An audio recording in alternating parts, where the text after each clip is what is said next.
Hey guys, welcome back to the Backyard Gossip Project, where food meets faith. Haven't made a cooking video in a while, but since we're in quarantine, for no other reason but an overreach of authority, okay, wash your hands and let's get on with our life, we're going to make some Chick-fil-A.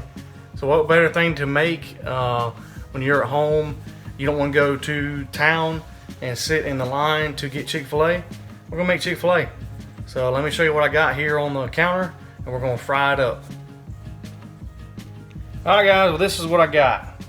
I've got a couple of chicken breasts here, all natural chicken breasts. I don't pound them out like some people do on YouTube. All I do is I slice them through the middle after doing the trimmings. And I also take off the tenderloin, right here, a chicken tender piece, and set it to the side for the kids. So if you can see them, this is what it looks like. Alright, you got your chicken breasts and the small little tenders on the side. I've been searching today of different recipes that people have, and most of the recipes call for a brine. You soak it in some pickle juice, maybe a little bit of sugar, salt. I'm going to add pepper to it just to have a little bit different taste to it. So we're going to do that now. This is a cup of pickle juice and a cup of water. Pour it into a container here. Hopefully that's enough, I don't know. I have half of a quarter cup of pure cane sugar. Maybe I'll put a little bit less than that. It looks like a lot of sugar. A little bit of salt, just to make up for all the water I put in it. And some of the pepper. Put some pepper in there. Alright, so that's the brine. Let's mix it up with my fork here. Dissolve a little bit of that sugar. You don't have to do this step. I just saw it. I want to try it and see if it actually works. Like I said, I'm not sure if it does or not, so we'll see. What I'm going to do is I'm going to lay my chicken breast in this brine and cover it with some saran wrap. Put it in the refrigerator for about an hour and take it back out. And we'll do the breading stage of the cook there. Alright. Let me grab me a pair of tongs.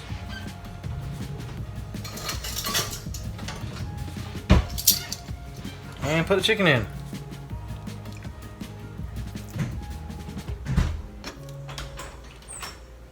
What's up, bud?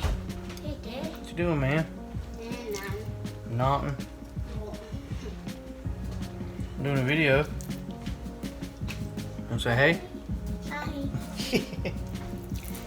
So you want to put your chicken at the bottom of the brine of the container here. I don't think it's going to be enough, but it'll be okay. I'm not too picky with this. Alright, fill it up. We'll let this sit for an hour. Man, looks pretty good. I say it makes it the chicken more juicy and moist. We'll see. I'm not sure. Yeah, it fit pretty good. It's the perfect amount. Alright. So we're going to set this aside, cover it with tinfoil or saran wrap. But first, let's make some Chick-fil-A sauce. What do you say? Let's do it. So, Chick-fil-A sauce on YouTube. There is several different recipes you can make, and usually there's 10 different ingredients to use. I made some earlier.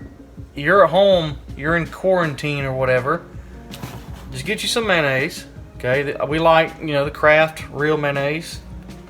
I'm not gonna, well, I'll get a spoon, you know, maybe a couple tablespoons of your mayonnaise.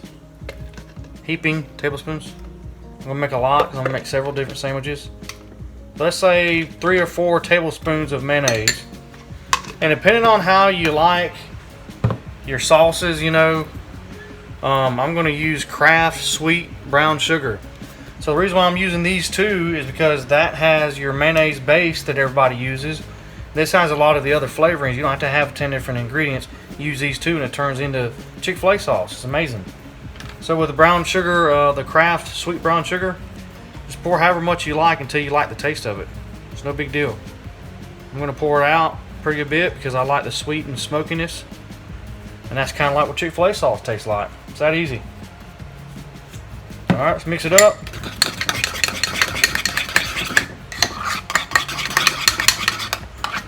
Man, that's awesome. That looks a little bit mayonnaise-y, so pour a little bit more barbecue sauce. It's not an exact science, but hey, you know, your tongue is an exact science. Go by your taste, whatever you like. All right, that's the sauce. So I'm gonna whisk this up, guys, and let that chicken brine in the pickle juice we made. Get out of here, boy. Put this sauce in the refrigerator, let it sit for a little bit, and we're gonna fry up some chicken in some peanut oil. See you back in a minute, guys.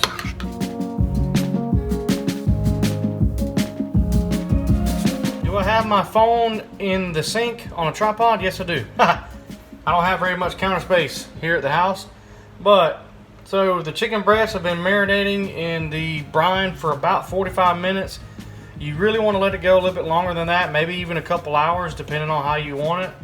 I'm just going to see if it worked. Plus, I'm hungry and my kids are hungry. So, I got my egg wash deal. The first station you do whenever you're breading any kind of meat. We're going to be doing this chicken. So I got 3 eggs in here. And the ingredients I put in there, as far as the dry ingredients, the seasoning, I'll put it on the screen right now. Here is unbleached wheat flour in this spot, this plate.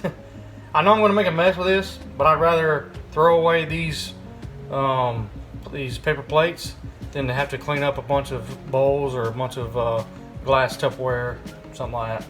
So this is what we're going to do. We're going to dredge in the egg wash first.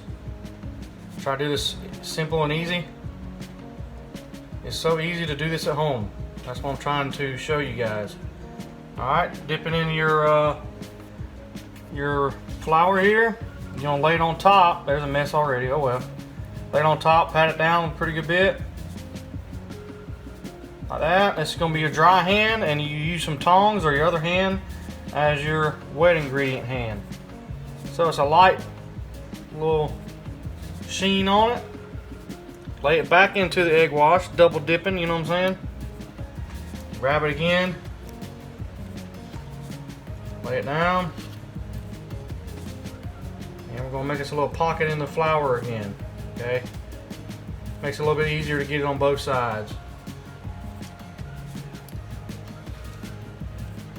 All right.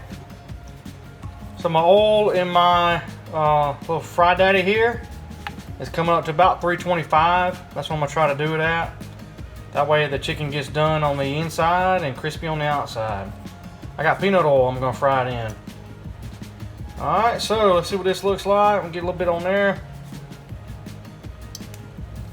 And we're gonna let it sit on this little wire rack we have behind us until we're ready.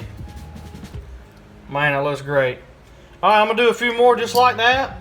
I was gonna tell you guys, I put the same seasoning in the egg wash as I did in the flour mixture. The only thing I added was powdered sugar.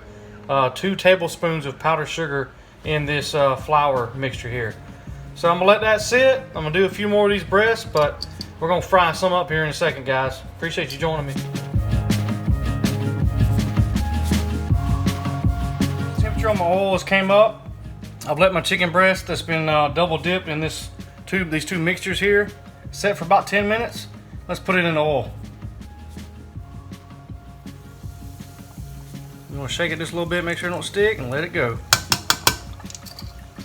All right, low and slow. Shoot about 8 to 10 minutes. We're gonna take a look at it here in about 5, and catch you back in just a minute. We're gonna make our sandwich here soon.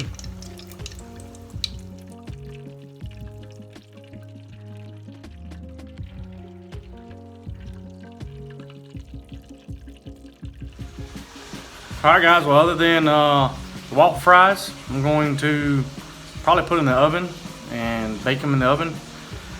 Here it is. Here's a chicken sandwich. Big old piece of chicken. I got 3 pickles. I got my Chick-fil-A sauce on the buns. I put some butter on the buns and put them in a pan to kind of toast them up a little bit. And I think they shrunk on me for some stupid reason. But Chick-fil-A sandwich.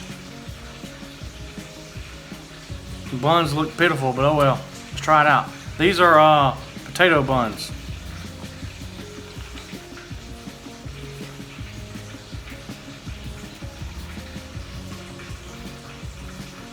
Hot.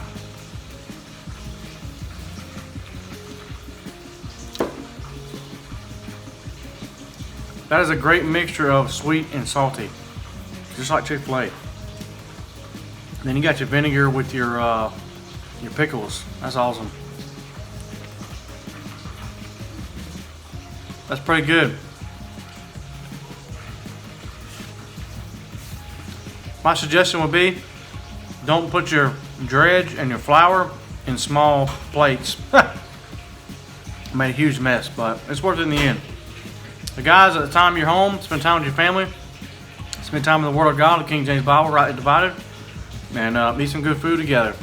Be safe, guys, and we'll see you next time.